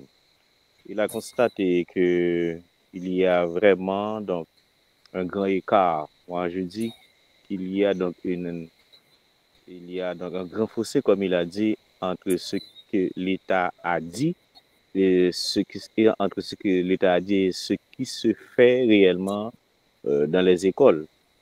Regardez par exemple, depuis la réforme Bernard à nos jours, on a connu pas mal de réformes qui ont été annoncées. Et pour arriver, comme le professeur Albert a dit, au niveau secondaire, je vois effectivement tout ce qui est écrit dans les documents, dans les plans opérationnels. Et quand on est arrivé dans les écoles, effectivement, l'État, le contrôle du système échappe à l'État, où on a une école en Haïti à plusieurs vitesses et l'État n'arrive pas à contrôler ce qui se fait dans les écoles, même les écoles dites écoles publiques, l'État et ensuite les écoles privées qui se divisent en plusieurs catégories. Il y a des écoles congréganistes considérées à un certain niveau comme des écoles performantes et l'État n'arrive pas à avoir le contrôle de ces établissements. Et il y a des écoles, disons l'école Borlette, l'école de mauvaise qualité, et que l'État n'arrive pas à mettre en place un vrai système éducatif. C'est pour renforcer ce que M. Albert Etienne a essayé d'expliquer. Donc, on a une école à plusieurs vitesses, on a une éducation au rabais, et que comme vous voyez, ce qui est dit dans la Constitution en matière de droits de l'homme, étant donné qu'on parlait de la question des droits de l'homme un peu, et vous voyez, par exemple, les droits fondamentaux sont garantis par cette Constitution de 1987 en vigueur. Regardez les conditions de vie de la population, les conditions de vie des gens des quartiers les plus défavorisés dans les bidonvilles, etc. Et vous voyez, il y a une fossée, effectivement, pas seulement dans le domaine de l'éducation, mais presque dans tous les domaines où l'État n'existe pratiquement pas. Vous voyez, où l'État n'existe pratiquement pas, où on a des dirigeants qui s'amusent donc à jouir des privilèges, mais dans la réalité, on ne trouve pas effectivement donc les actions concrètes de l'État pour améliorer soit l'éducation ou les autres domaines. Donc, mon intervention, c'était pour renforcer effectivement ce que M. Albert Etienne a dit en illustrant sa position avec le nouveau secondaire en Haïti. Donc, le nouveau secondaire en Haïti, c'est pour nous la nuit et le jour, entre ce qui est dit dans les documents, dans les textes, vous voyez, et ce qui se passe effectivement dans les écoles. Donc, le nouveau secondaire ne se réduit pas uniquement à penser, à intégrer quelques nouvelles matières. Et même là encore, les nouvelles matières annoncées, et pour la plupart, pour la majorité de ces écoles, et ces matières-là ne sont pas enseignées en Haïti. Donc, je vais m'arrêter là. Donc, c'est pour applaudir donc, les réflexions de M. Albert, si pertinentes sur le système éducatif en Haïti. Merci, Donald. Alors, il y a Christian qui veut peut-être ajouter quelque chose. Oui. Christian, Oui. tu as la parole. Merci. Alors, j'ai ri tout à l'heure quand M. Albert a dit qu'il y a une sorte d'hypocrisie au niveau des responsables. Et j'ai participé à plusieurs webinaires sur l'éducation et j'ai entendu un responsable, un directeur, bien entendu, qui a dit l'État n'échappe pas du contrôle de l'éducation puisque c'est l'État qui organise les examens officiels. Voilà, cette problématique, on a soulevé cette question aux responsables d'éducation de la même manière qu'on est en train de discuter là. Eh bien, la réponse qu'on a donnée, c'est que l'État n'échappe pas du contrôle parce que c'est l'État, peu importe qu'on organise ou pas, c'est l'État qui organise les examens officiels. Voilà la réponse que le responsable a donnée par rapport à une telle approche, puisque on constate que l'État ne fait rien pour redresser le système.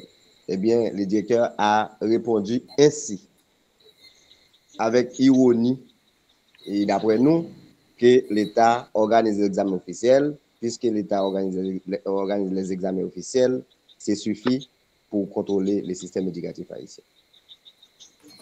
Oui, de toute manière, les établissements qui délivrent des diplômes, que ce soit des établissements scolaires, secondaires ou universitaires, les établissements qui délivrent des diplômes, c'est au nom de l'État. Donc, on ne délivre pas un diplôme de l'État haïtien sans l'autorisation de l'État haïtien. Donc, tous les diplômes, c'est au nom de la République. C'est comme ça le système républicain, comme ça. C'est comme ça que la République est organisée. Donc, si un établissement organise des formations, organise des examens et délivre des diplômes, c'est sous l'autorité de l'État, puisque ce sont des examens de l'État.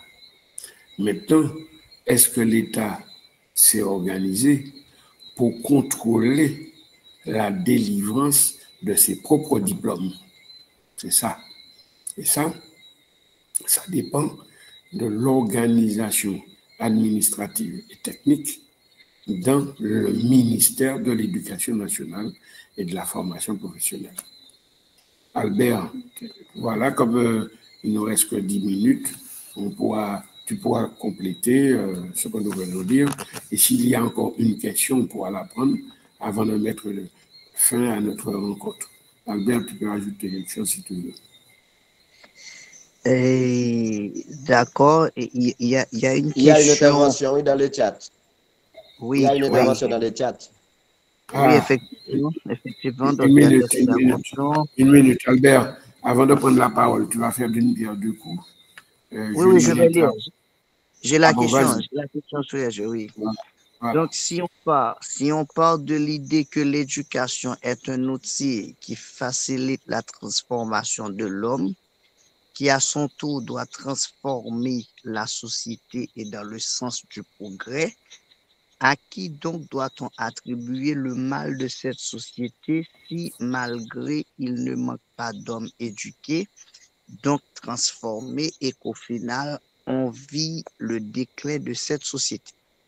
Le mal, puisqu'on est transformé quand même, ne se trouve-t-il pas dans l'outil qui nous transforme? C'est une question de, bon, malheureusement, le nom n'apparaît pas. Il y a Dan de 21 110, quelque chose comme ça. Bon. Oui, quand les gens mettent des pseudos, ils font comme s'ils ont des trucs anonymes.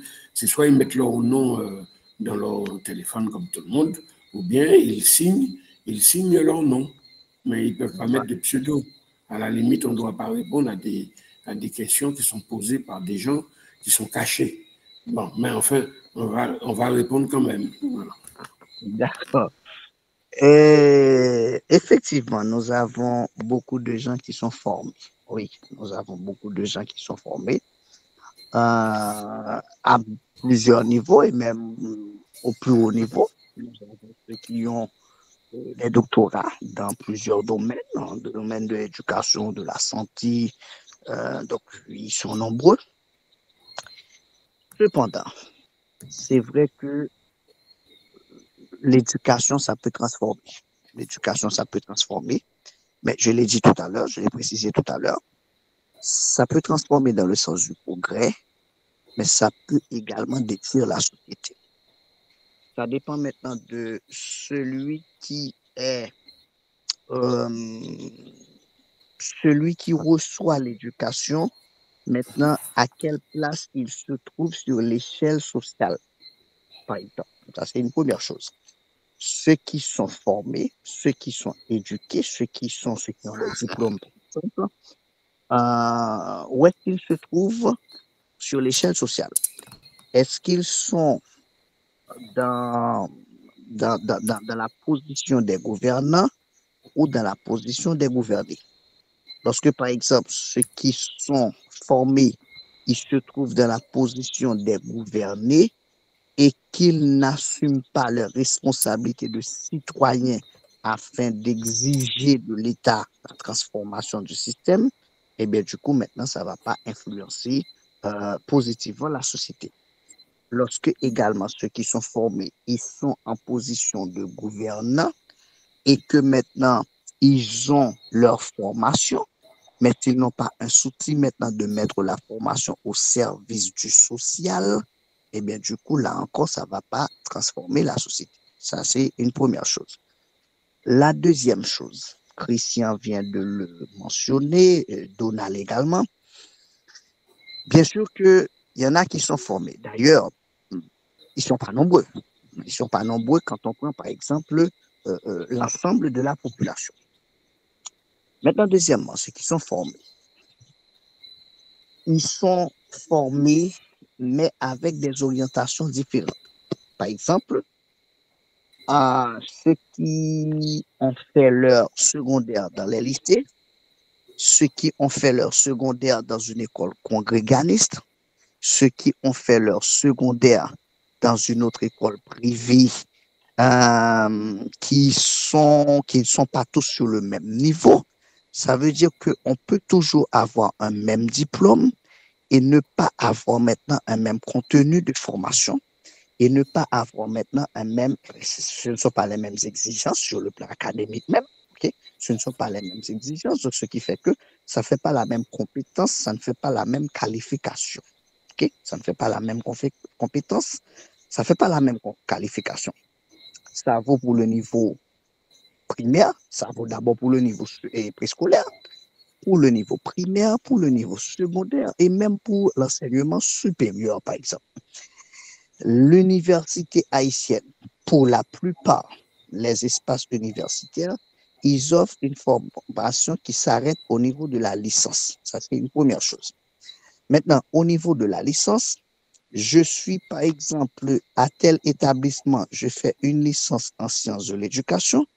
Quelqu'un d'autre se trouve à un autre établissement universitaire, il fait également une licence en sciences de l'éducation. Et puis, quand on compare les deux cursus, c'est pas la même chose. Quand on compare maintenant la formation, ben, nous ne recevons pas la même formation, même si nous préparons le même diplôme, dans le même niveau, eh bien, ça ne fait pas une même formation. Ensuite, ce qui a sa licence, par exemple, ok, il y a de très rares espaces universitaires qui offrent une formation en master en Haïti, et avec le même problème du contenu. Okay? Et après, maintenant, il faut faire le doctorat. Généralement, il y en a qui vont aller en France, il y en a qui vont aller en Amérique du Nord, il y en a qui vont aller en Afrique, il y en a qui vont aller en Asie, etc., pour faire leur doctorat. Mais attention, les États-Unis n'ont pas bâti son système éducatif pour répondre aux besoins d'Haïti. Donc, celui qui fait, par exemple, ses études aux États-Unis, ben, attention, qu'est-ce que maintenant, comment maintenant ils vont se mettre ensemble et dire que comment trouver la société, ok, au-delà de tout ça. Moi, je n'ai pas un problème à celui qui fait ses études à l'étranger, mais il faut qu'à un certain moment, on se rencontre dans un carrefour, dans le carrefour social. Il faut qu'on se rencontre pour dire que voilà ce qu'on peut mettre en commun pour la société. Et deuxièmement, il faut que l'université haïtienne s'organise également en vue de pouvoir donner une formation qui va jusque au niveau doctoral, par exemple, et une formation adaptée aux vrais besoins du pays. Okay? Une formation adaptée aux vrais besoins du pays. Moi, je connais des gens qui font des diplômes à l'étranger et puis qui ne sont pas capables de revenir travailler dans leur pays. Pourquoi? Parce que tout simplement, ils font des diplômes et quand ils reviennent en Haïti maintenant, eh bien, ce sont des champs de connaissances pour lesquels il n'y a pas de travail, il n'y a pas d'institution, il n'y a pas, on ne les prend pas en compte. OK? On ne les prend pas en compte, tout simplement. Donc, il faut voir la société maintenant au-delà de tout ça. Il faut construire le tissu social dans le système éducatif. Okay? Construire le tissu social dans le système éducatif. Quelle éducation pour quelle société? Okay? Quelle est la vision de l'état de la société? Et à partir de là, maintenant, quelle éducation maintenant pour atteindre cet objectif? Donc, construire le tissu, tisser la toile de la société dans le système éducatif. Voilà ce que nous devons exiger de l'État. OK. Alors, il nous reste 2 minutes. Il y a Christian qui a dit, tu verras son propos dans le chat, ce n'est pas vraiment une question, mais c'est un commentaire. Tu as 1 minute, Albert, pour, si tu as un commentaire sur le commentaire de Christian, tu as 1 minute pour avant que je ne ferme la séance.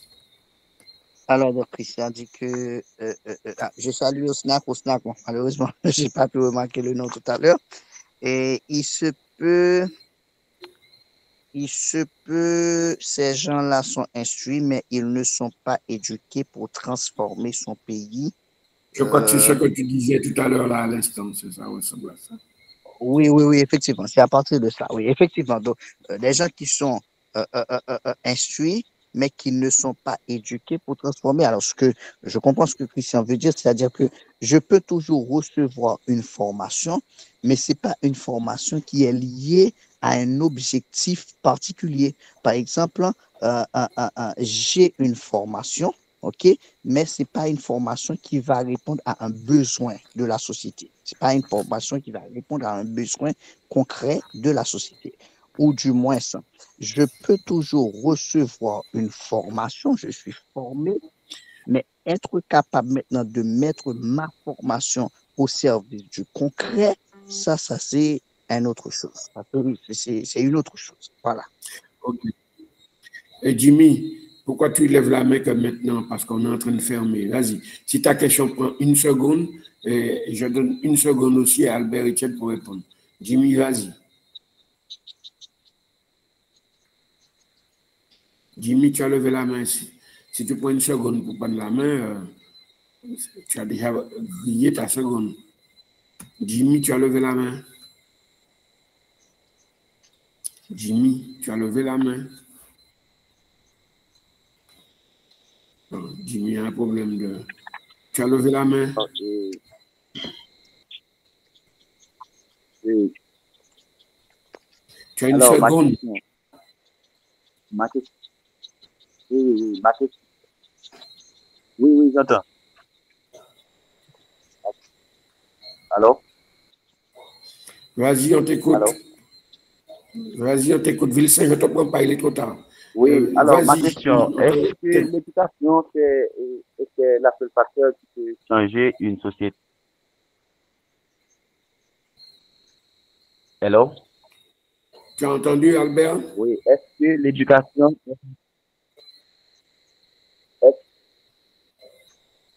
Est-ce que l'éducation est la seule chose qui peut changer une société? Et si elle est la seule chose qui peut... Non, alors, si elle n'est pas la seule chose qui peut changer une société, alors comme... Alors, comment peut-on concilier l'éducation avec les autres choses pour changer vraiment une société?